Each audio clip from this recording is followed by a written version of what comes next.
So what if the complaint is against the chairman of the company? Yes.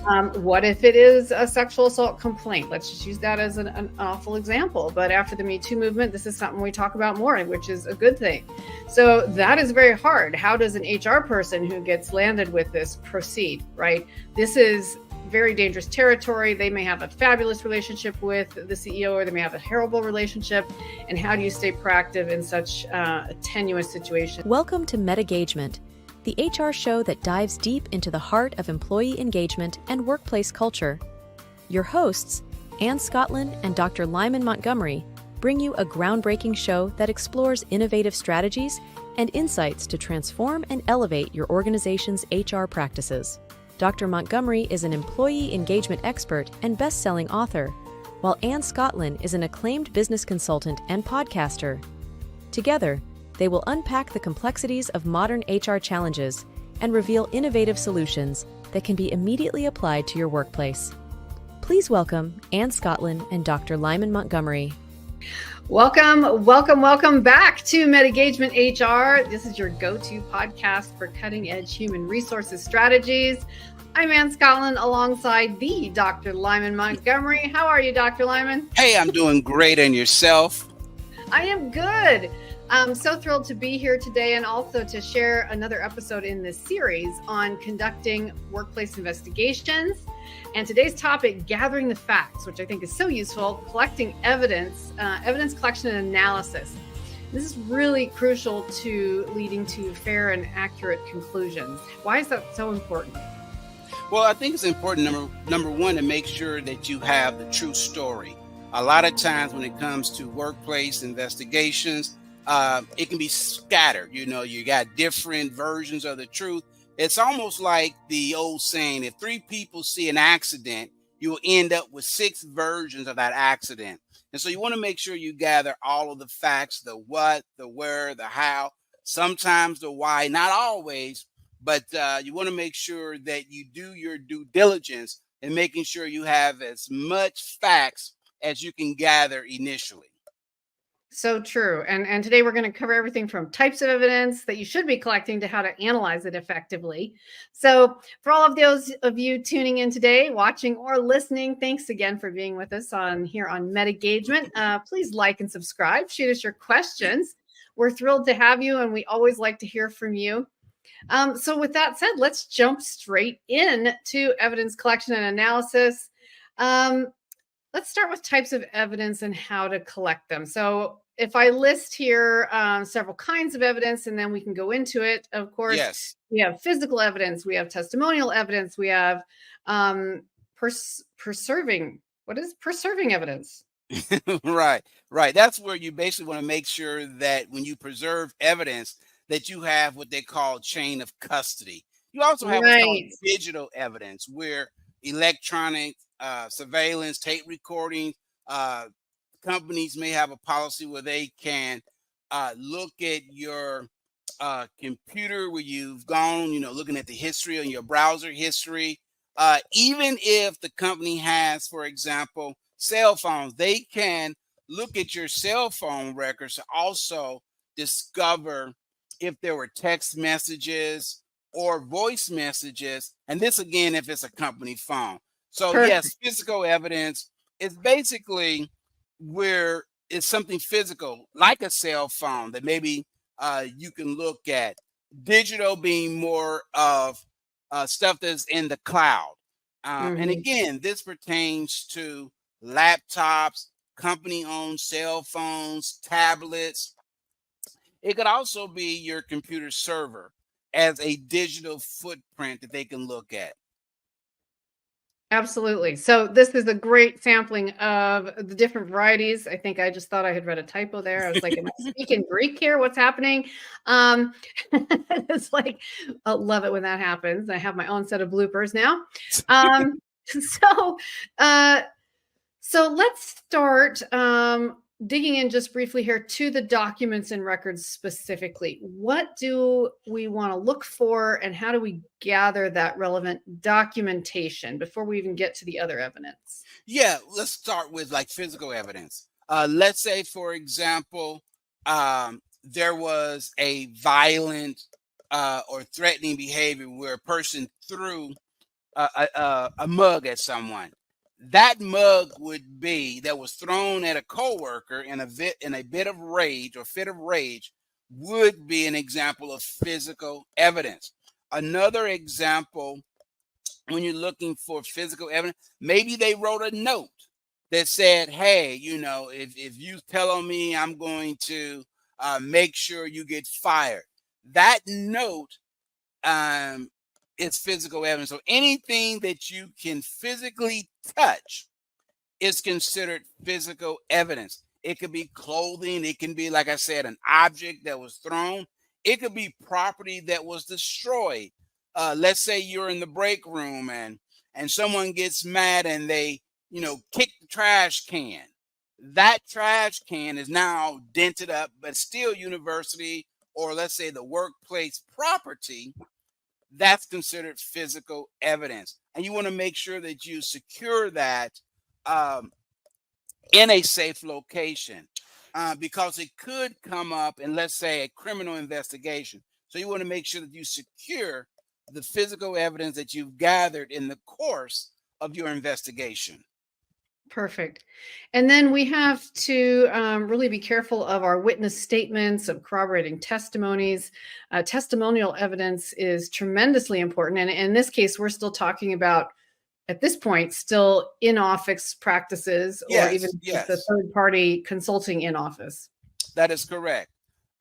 Especially, I like what you said, as far as when it comes to witness statement, you want to make sure that not only you capture the witness statement, but what I like to do is make sure the witness reads and sign and to attest that, yes, the information that's been gathered is correct.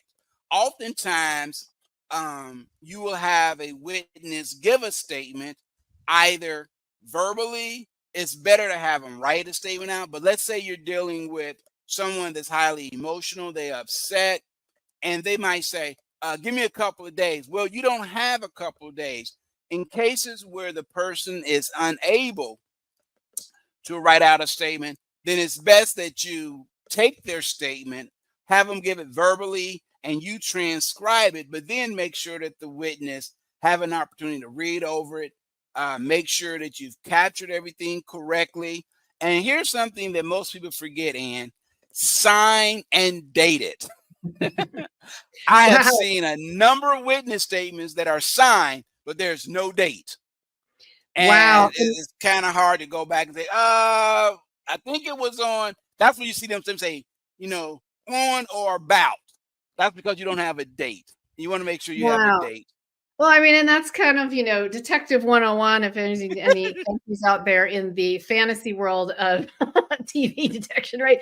You got to have your witness statements signed and dated, and not delay on witness statements as much as possible before there can be literally, even if we're not, depends on whether we're talking criminal or just internal issues, basically witness tampering, people being bribed or threatened. You need to get those accounts as soon as you possibly can before they can. And also, people just forget. The longer the time passes, often the accuracy is compromised. Yeah, that is true. That is so true. You bring up an interesting point. Right now in the media, there's a huge legal case going on.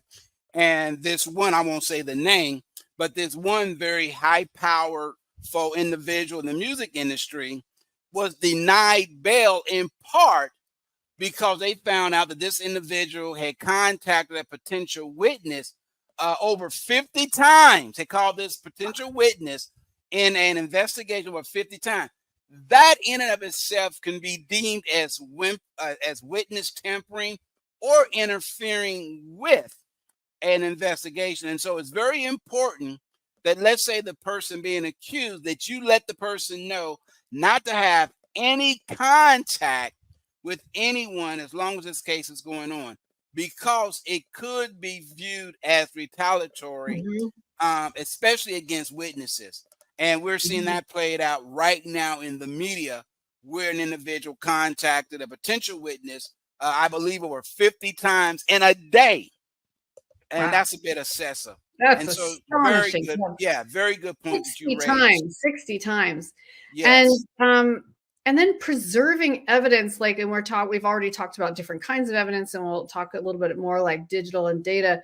But even if your people in your team are filing a complaint, you want them to preserve the evidence too, whether it turns out to be useful or not. I remember back in the day, my father being on awkward sides of pro and anti-union factions within Yes. production plant, right? So that was a huge issue when people were leaving notes and puncturing tires or vice versa, whatever was going down. This is a really big deal. And, you can't just take people's word for it. So how do you, some of the stories he told me about his friends were pretty intense. I'm like, okay, there might not have been a lot of recourse back then, but now there is. And that's part of the reason why we want to keep this evidence preserved. Yeah. And that's huge. And making sure that the evidence that's collected, whether that's witness statements, whether it's physical evidence, that it is in a secure location, whether that's being an office, a lockbox, depending on the size of the evidence gathered. You want to make sure that you limit the scope of individuals having access to the evidence. For example, the person collecting the evidence, there should be what's called a chain of custody form. What that means is every person that touches that piece of evidence, there should be a date, a signature, as well as a timestamp. For example, let's say I was the person who collected the mug that had been thrown. I'm going to place that mug maybe in a plastic bag or something, like a Ziploc bag. On that Ziploc bag, I'm going to put the date, maybe what's in there, and I'm going to sign my name or initial, and I'm going to put a time that it was collected.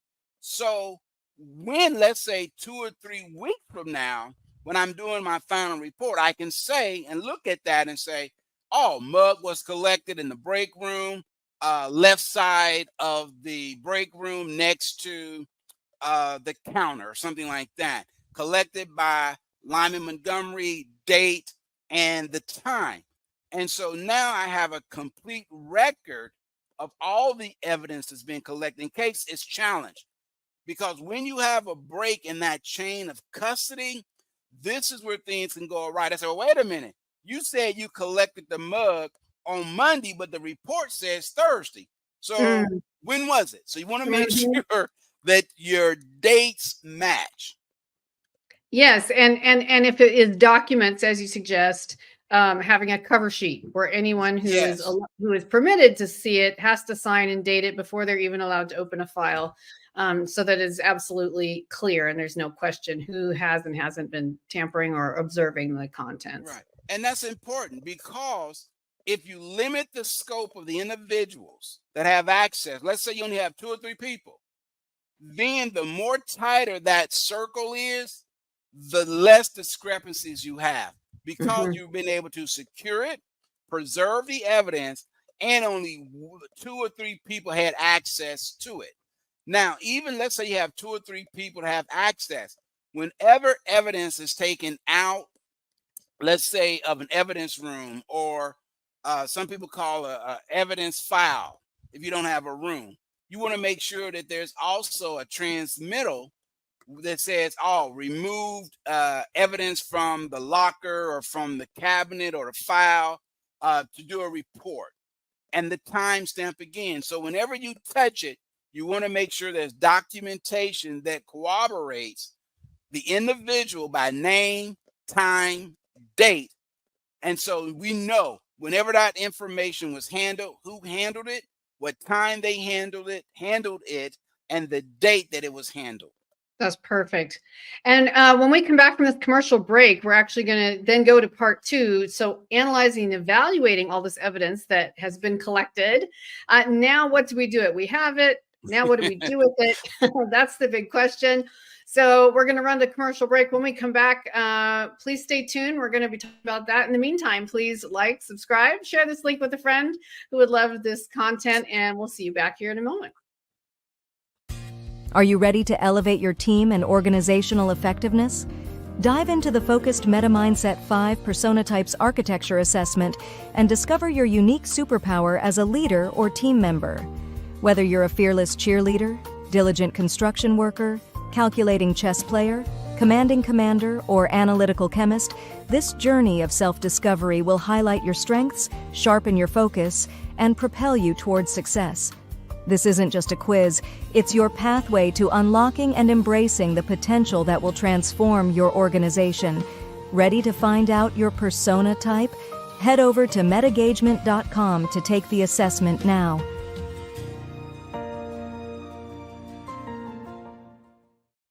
All right, welcome back to MetaGagement, the program for HR professionals and made by HR professionals. And we are in part 3 of 4 in our series, Making the Possible Probable, particularly helping conduct workplace investigations. And this is our episode 3. And today we're talking about gathering the facts, evidence collection and analysis, how important all of this is. And we're turning now specifically into staying objective in analysis. So Lyman, tell us a little bit about how do we avoid bias? How do we weigh that evidence? Yeah, all of us have biases, okay? The most common type of biases that you see when it comes to investigation, and I just deal with 2 of them. There are plenty of them, but I just deal with 2 of the most common. One is called recency, and the other is called negative bias. A recency bias is whatever was done most recent, we tend to remember. For example, if a person, let's say the person under investigation, I had a real good experience. Like, well, you know what? That couldn't be John. I just had lunch with him. John appeared to be a nice person. Well, you're biased because you're going off of the most recent interaction that you had with John. Let's say, for example, it was a negative interaction. You know what? There was always something suspicious about John. I had lunch with John. He wouldn't look me in the eye. He seemed like he was hiding something. Yeah, he probably did it. So that's an example of a recency bias. A negative bias simply says we tend to hold on things that are negative more so than things that are positive. Look at the news. You know, there's an old saying in news that said, if it bleeds, it leads. Just look at the proportion of good, wholesome stories compared to negative stories. We tend to remember and hold on to the negative more so than the positive. And that can bias us. For example, if I had a negative experience throughout the day, then I am biased in thinking, you know what, this whole day has been crappy. I was late to work. My coffee was cold that I got from the drive-through. My computer didn't work, and now I'm dealing with this. So I'm already influenced by negativity. So now that becomes a bias that I bring into an investigation. Those are the 2 most common, recency as well as negative. You also have what's called halo and double horn bias, which means the person can do no good. The double halo is this person's an angel. They could do no wrong. And so those are other examples of biases as well. So positive or negative biases. So yes, having that, staying objective is very difficult since we are human beings and we do have relationships with many of these people or someone who's involved. And that's when sometimes too, bringing in a third party is really valid because you have to have someone who literally can just take an objective view and weigh the evidence only instead of, that's why we came up with a legal system that has judges in the first place, right? When they're non-biased, because you have to just at some point say, we need to lay this out and make a decision. What is it worth pursuing? Is it not worth pursuing?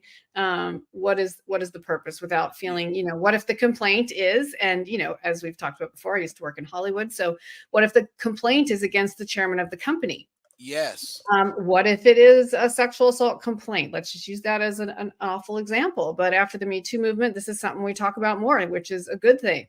So that is very hard. How does an HR person who gets landed with this proceed, right? This is very dangerous territory. They may have a fabulous relationship with the CEO, or they may have a terrible relationship. And how do you stay proactive in such a tenuous situation? Those are the tricky ones. And that's why you mentioned a third party. having a third party that is completely objective. They don't have a horse in the race. They can look at, and they're not biased. They don't have that recency or negative or double halo or double horn biases, because they're going into that situation completely unbiased and only looking at the facts. And this is important when it comes into weighing the evidence. How do we determine the credibility and the relevance of different pieces of evidence? It goes back to your relationship.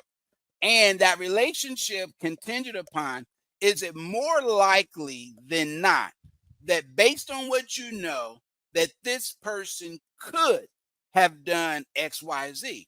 And sometimes the truth of the matter is we honestly don't know. Because I've also seen where we have said, oh, I know John. John would not do that, only to find out not only did John do it, but John has been doing it for over the course of the last 3 months, 3 years.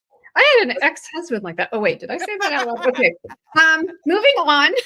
So let's talk about cross-referencing evidence a little bit just for a moment here. So now we have our testimonies, we have physical evidence. How do we link these and then identify the gaps? Yeah. And what you want to do, you want to lay it out and you want to see what matches. For example, let's say going back to the illustration of John throwing the mug towards Sally, let's say in the break room. Well, do we have the mug? Yes. Do we have witnesses that saw John throw the mug? Yes. Well, now I can pair the thrown mug with John. I can place him at the location. There were witnesses that saw, and even John in his interview said, I was mad. I didn't mean to throw it. I just reacted. I didn't mean to throw it at her. I thought I was just throwing it against the wall, and I didn't mean to throw it in her direction. So you want to make sure that the evidence supports the testimony, not that the testimony support the evidence. And the reason you want to make sure the evidence supports the testimony, because there is a bias for people that tend to testify or to change their testimony to fit what the evidence. And you always want to make sure that the evidence shows this happened. Case in point, a good example is, and you ever watch some of these crime shows where they would show mug shots, right? And they'll say, didn't this person, pick out the person that you saw, and they put their finger next to the person that they really want the witness to choose. Mm-hmm. Well, yeah, even though they didn't say anything, but guess what? It was implied by pointing. They're leading. Yeah, that exactly. They're leading that person. Oh, yeah, it was that person. Mm-hmm. Are you sure? And so that's why you want to make sure that if you use pictures, for example, that you lay it in front of them and maybe stand back and don't do anything with your eyes, with your finger that would suggest or lead or hint that you're guiding the person towards a specific direction. And I see that happens. Yes, go ahead. If this kind of thing is interesting, particularly interesting to any of you, these are great subjects to read up on. The psychology of investigation. There's endless resources for that. If that's something that is not just a part of your job, you're like, I can't believe I have to do this, but it's actually like this, I could be really good at this and I want to learn more. It's a whole field of research. There's degrees in criminal law. There's so much to be investigated. So if that's interesting for you, there is literally a bottomless resources for you to dig deeper. We only have a minute left, but in that, let's just talk briefly about creating that final report. In short, what are the best practices for summarizing our findings in that clear and concise way? Exactly. Every report should have basically 5 sections. Number 1, there should be the summary of what happened. There should be evidence that a due process meeting. Other words, I met with the person, this is what was said, they declined, they denied, or they supported. Third, consequence. Let's say they admitted to it. Well, what are the consequences of their actions? And that should be followed with the signature. And lastly, it should be dated. And so those are the 5 key elements of any type of report. A summary, there was a meeting that took place, there was expectations with consequences, sign, and date. And sometimes inconclusive, and you have to report. based on the evidence, we were unable to determine fault. And that's your report. Excellent. Excellent.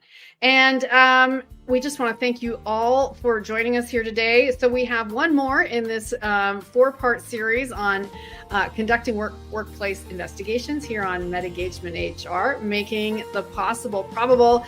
And we thank you so much for listening. Please be sure to like and comment, subscribe, and join us streaming this same time next week, 11 a.m. Eastern, 8 a.m. Pacific, 3 p.m. GMT for more essential HR insights. Thank you so much and stay tuned. Okay, before you go today, there's a bonus. As you've noticed, I've changed clothes because this is actually a 2-part episode today. For some of our platforms, they're going to air separately, but for you, you get 2 together today. So stay tuned. We're going to be right back with episode 4 of our 4-part series in MetaGagement, conducting workplace investigations. You're going to want to stick around for this because we're going to finally be talking about how to close the loop. How do you make the decisions that are required and communicate the outcomes as an HR professional in conducting these investigations? So stay tuned and we'll be right back. Get ready to unlock your full potential and transform your vision into reality. Go beyond traditional employee engagement to focus on the whole person with the focused Meta Mindset system. Experience real, measurable progress towards personal and professional goals.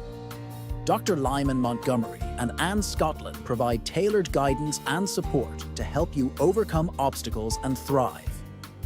Join them for their engaging events, like the Lunch and Learn webinar series, and experience the future of employee engagement. Visit metagagement.com now to get started today.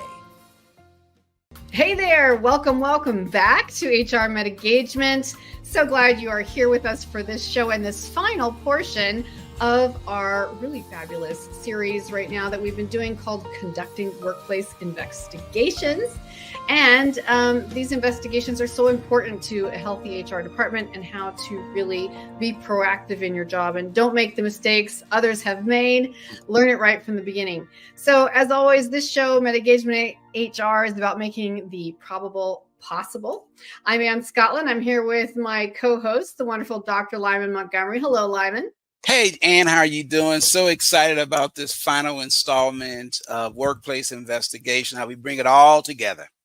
Absolutely. Likewise. So, and today, closing the loop. How do we make those decisions and communicate those outcomes? And for those of our viewers and listeners, we're going to guide you through the critical final steps of an investigation. We'll cover how to make well-informed decisions. How do you document your process and how do you communicate the results in a way that maintains trust and integrity within your organization, because there can be different sides of everything, right? So let's just jump in. But before we do, please like, subscribe, copy and paste this link and shoot it to someone who would enjoy our show. And as always, check out our website and MetaGagement-HR if you have any questions for us and to see what else we offer for you. So making these final decisions in the investigation, Lyman, what's involved in reviewing the evidence and these findings? What is most important? Yeah, you want to make sure that all the evidence, all the testimonies are considered when it comes to making your final determination, whether that is a determination of responsibility or a determination that's inconclusive. Sometimes you just don't have enough evidence to support the charge, and you have to render a decision that based on the evidence, we are unable to make a finding of responsibility. And that's okay. One of the things that I always would do when I was doing workplace investigation is I would make sure that I go through all of the testimonies, and then I would weed out those that were inconclusive. For example, let's say there's discrepancy between John's testimony and Albert's testimony. Well, I'm going to put those aside and say, okay, which ones corroborate with each other? And then the ones that have gaps, I want to deal with them separately, because I might have to go back and re-interview Or maybe they said, oh, by the way, you need to talk to James. And so I want to make sure that I create two lists, testimony that support the charge, testimonies that are inconclusive, or maybe they contradict each other. And you want to make sure you've done your due diligence, especially those that are contradictory. Why did they contradict? Or maybe it was a lapse in judgments or a lapse in memory. Maybe, for example, they got the information correct, but the date was wrong. They said it was Tuesday. It actually was a Wednesday. Okay. Well, that could easily be cleared up. Maybe they said Joan when they meant John. It could be a slip of the tongue. So you want to make sure you clear those sort of things up when you're putting together your holistic review. And what about, I know there's legal and ethical considerations. If it's really become down to legal considerations, that probably means you have outside help involved in most cases, unless you're a very large corporation and have your own legal team. So then it comes down to these ethical considerations. How do you ensure your decision complies with standards and company policies? Yeah, there's three things you want to make sure you do. The first thing, you want to make sure that the testimonies have been verified with a signature and a date. That's important because you don't want the person to say, well, wait a minute, that's not what I said. You also want to make sure, number two, that whenever you are considering a testimony, you can take into consideration their character. What if you got testimony from someone that has been proven to be untrustworthy or untruthful? You can discount and say, you know what, or put an asterisk by that and say, the last three testimonies you gave were inaccurate or were misleading, but there's a chance that maybe this one is correct. But you can kind of hold that with an asterisk and say, okay, this person's character is a bit shady, but I'm still going to consider the testimony, but I may have to look into that particular testimony a little deeper because of the history of being misleading, untruthful, or flat out lying. And you can consider the person's character when it comes to making a decision. The other is making sure that your investigation was done within the scope of your policies and also within the scope of the law. For example, as we mentioned in the previous podcast, you didn't lead the witness. You didn't point to a picture and say, oh, this was the person, right? Or make statements that would say, well, wasn't John there? Well, the person may not even know if John was there. And so you want to make sure that the techniques that you use, also you don't want to intimidate the witness or force a confession. For example, saying, we know you did it and you might as well come clean. And if you continue to play this game, I'm going to make sure that you're fired. Well, or making promises that you cannot uphold, such as, well, you know what? Nothing's going to happen. I just want to know the truth. Bait the person and tell them the truth. And then you say, aha. And then you end up firing the person. Well, you've already established previously by saying, listen, nothing's going to happen to you. I just want to know the truth. And they tell you the truth and you end up terminating. That again can be grounds for unethical investigation because you've tricked the person into confessing and then you turned around and terminated the person. When you say, so you have to be careful to not find yourself dismissed by absolutely abuse of power, basically by leading a witness or a testimony by coercion, prejudicing it. Yes, absolutely. That makes sense. And then once you once you're secure in that, and again, hopefully you have more than one person to help that review those legal and ethical considerations with you, either whether that's internal or external legal advice or an external someone who's come in to moderate for you. Now you have to determine the appropriate action. And this is where it gets very interesting, especially when we're not talking about termination, when we're talking about disciplinary action and keeping people at their jobs, and then also putting preventative measures in place. How do we decide on disciplinary actions? Yeah, you want to make sure that the corrective action fits the violation. For example, if a person, let's say, is tardy, Mm-hmm. well, you wouldn't necessarily terminate the person because it's the first time being tardy or maybe absent from work. Okay. Now, you would perhaps terminate if this is the third, fourth, or fifth time the person has been tardy within a short period of time. So you want to make sure that the corrective action fits the violation. On the Mm-hmm. other hand, let's say it's the extreme going back to violence or theft or dishonesty. Let's Mm-hmm. say, for example, the person stated on their timesheet they was at work at 8 o'clock a.m., but they show up on their Facebook post at a park, at an amusement park at 8 o'clock. Well, that's considered ghost employment. Uh, that's a very serious because that's theft of time. And Mm-hmm. so a person can be discharged or terminated for theft of time.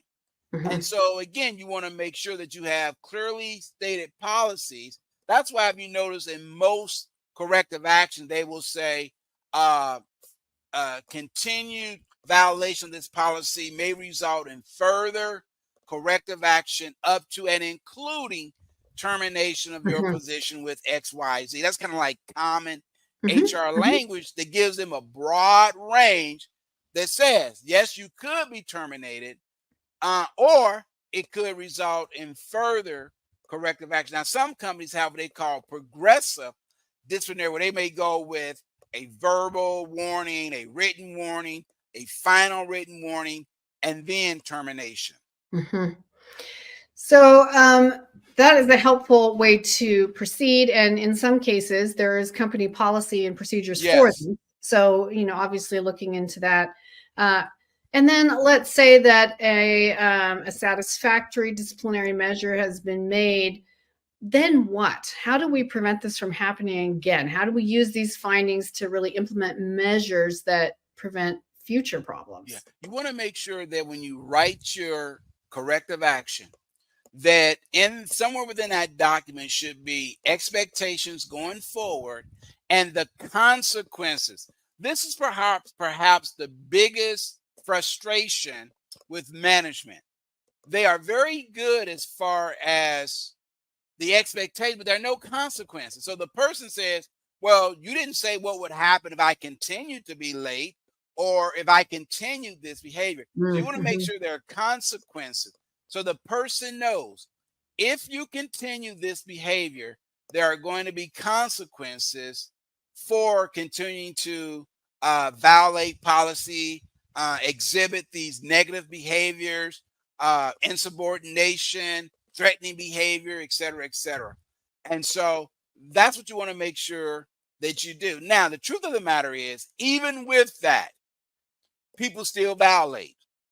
And that's where you have to make it clear that it will not be tolerated and it will lead to separation of their employment. And And some the companies key have gone is, to great extents now to really come down on this. There's a British company in the news right now that has just started implementing checks on employees to see if they're actually at their desk, because they have a basic requirement that they have to be at their desk, at the business, at the building, X number of hours a week. And they're installing software and other mechanisms to actually prove that you're yes, there, because people aren't showing up based on just word of mouth. They can't just take their yeah, word for it. So, and then people start feeling like, well, this was unfair policing. Well, but not if that's a company policy that you now that's a absolutely company have to be policy. at your desk for a certain 20 hours a week, and the rest you can work from home. So, again, it's as always with everything, there's always a few people who cause challenges for everybody Yeah. else. It seems And to think be the about way of the this, world. Amazon, I believe, in 2025, they're doing away with remote work for the most part. And everyone has to report back to the office because there have been abuses. Now, a lot of companies are still implementing hybrid schedules. But there are some, you have to understand, with some major companies, they have real estate and they're paying rent on these empty office buildings. Yeah. And so they're saying to themselves, well, wait a minute, we have these massive office buildings with no one in there, but a very limited scale.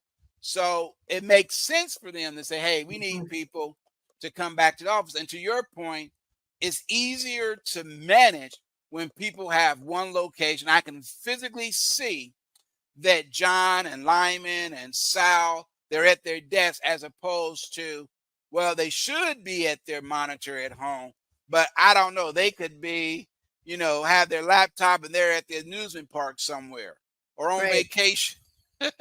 And this goes back to, business and corporate administration and decisions, which is going to vary by company. And there's so much controversy right now. There's such a huge percentage of people who do work remotely who really believe that they're more productive. And in many cases, that's even proven statistically. Yeah. But there's other kinds of businesses and certain kinds of environments where it's going to be required. So being sure that, also, in just one last note here before the note, in your hiring practices as well, make sure that those things are very clearly spelled out so you don't have to deal with it later. So you don't have to leave it ambiguous and then have someone not showing up because they assumed they didn't have to. Or, making sure that the communication is very clear from day one is the most important. That is so important. So important. Well, we're going to run to a quick break. Yeah, we're going to run to a quick break right now, and then we're going to wrap up with a few key points here in how to communicate those outcomes, how to document the process. So for our wrap up and for the wrap up of this entire series, which is conducting workplace investigations, stay tuned. Please like, subscribe, stick around. We'll be right back to bring you the best of the best in just a moment. Get ready to unlock your full potential and transform your vision into reality. Go beyond traditional employee engagement to focus on the whole person with the focused Meta Mindset system. Experience real, measurable progress towards personal and professional goals. Dr. Lyman Montgomery and Scottlin provide tailored guidance and support to help you overcome obstacles and thrive. Join them for their engaging events, like the Lunch and Learn webinar series, and experience the future of employee engagement. Visit MetaGagement.com now to get started today. All right, and welcome back to MetaGagement-HR with Dr. Lyman Montgomery and myself, Ann Scottlin, and we are closing the loop today, discussing how to make decisions, communicating outcomes, and this is the end of our 4-part series on conducting workplace investigations. We just talked quite a bit. How do you review the evidence and findings? How do you determine that appropriate action? And then how do you create preventative measures to help this not to happen again? But one of the biggest things that is often kind of hanging over the head of the HR professional is documenting the process and communicating the outcome. Just briefly, let's talk about communicating the outcome. Let's talk about transparency and employee relations. Yes, that is so important, being transparent. If, for example, you are the investigator, you made a mistake, let them know that in the course of the investigation, we did not interview all of the individuals, let's say in the break room. That's important to know. If you didn't interview everyone, then did you do a representation? Maybe you said, what, there were 10 people in the break room, and so we just randomly chose 3 or 5. You want to put that in there. Because you don't want to have a report come out and say, well, wait a minute, no one talked to me. What do you mean you said you interviewed people in the break? I was in the break room. No one asked me. So you want to be transparent as far as the scope and the limitations of your investigation. And the reason you want to put limitation there, that speaks to the scope. For example, we only interview those that were at work on that day. If you're doing like a climate investigation where they say, what, this particular department has a reputation of discrimination. Maybe you only interview those people that were there on that day. Well, limitation is we didn't interview everybody. Another limitation could be we didn't have access to everyone because 3 of the 5 people were out on a leave of absence or vacation. And so again, whatever limitations of your investigation, want to put that in there as far as being transparent. Anything that could have changed the outcome, you want to make that known as well.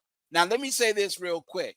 There's a difference between being transparent to a report that goes to leadership and transparency when it comes to the report that might be published publicly or given to those involved. And the difference being there's certain information that might be sensitive that you don't want the public to know. So sometimes if it's a public document that your policy says all investigations we put online. Well, instead of putting people's name, you might have subject A, subject B to protect their identity. Okay. You would strike like sensitive information such as, name, addresses, even gender or race, any type of what we call identifiers. Because let's say you have a company that everybody knows is 95% female. Well, it wouldn't, and you mentioned a male. Well, there's only 2 men working in the department, so by process of elimination, they can kind of figure out. So you want to make sure you remove those identifiers. Really important to know those things and just be aware of your good practices when it comes to that. Yes. Also with documenting your investigation, making sure your final report, making sure those key elements are included in your final investigation report, keeping immaculate records, securely storing those records, those investigative documents for future reference. Super critical that those are protected, preserved, and as we discussed before, have limited access to only people who are supposed to be able to see them. And finally, we're talking about learning and improving. How do we go forward from this? For example, what would we do for a post-investigation review? Yeah, you want to look at how the investigation was carried out. What did you learn from the investigation? What were some of the missteps? Every investigation will have missteps. From example, it might be, maybe I should have, asked a different set of questions than what I asked. It could be, I needed to expand the number of people that I interviewed. And again, these are all, Monday morning quarterback type of thing. The other thing is having someone else look at your report and say, hey, is there anything you see in the report that you would have done different, whether it's the questioning, the type of questions, or maybe, for example, when I was doing an investigation, one of my big takeaways was early on learning not to ask why questions, because I realized every time I asked a person why, they got defensive. So instead of asking why questions, I would ask what or how questions. For example, instead of saying, why do you think John did this? And people got defensive. Well, I don't know why John did it. I don't know. Instead, I would say, what do you think led to John getting agitated? Well, the what seemed less accusatory and less direct. Or how? Well, how do you think this played out? Well, they were in the room, they were in the argument. And so again, those are things that I learned post-investigation, not to ask why questions. The last thing that I would say about learning and improving is the more you do it, the better you get. And that's always encouraging because especially at the front end, or if you're new, fighting through that, like this is never going to end. But yeah, experience, like everything else, getting better over time, learning to do the things as simply as we talked about in earlier episodes of this series, like asking open-ended questions, like examples you just gave us. And of course, even in the end, setting up feedback loops ongoing so that people who've been involved in that investigation can continue to communicate with you and help you enhance how you conduct future investigations as well. Well, this has been such a great series. Learning how to conduct investigations, from decision-making, documentation, communication. And we want to thank you all for being with us here in the series and actually here with us on this last episode of season 1. We're so excited to have had you along. And please always send us your questions and comments. Go to our website, leave us a message, or check out what we have to offer for you. Reach out to Dr. Lyman Montgomery or myself at any time. We would love to hear from you. And as always, please like and comment, and keep watching for additional episodes. Same time, same place, on whatever platform you're watching or listening today.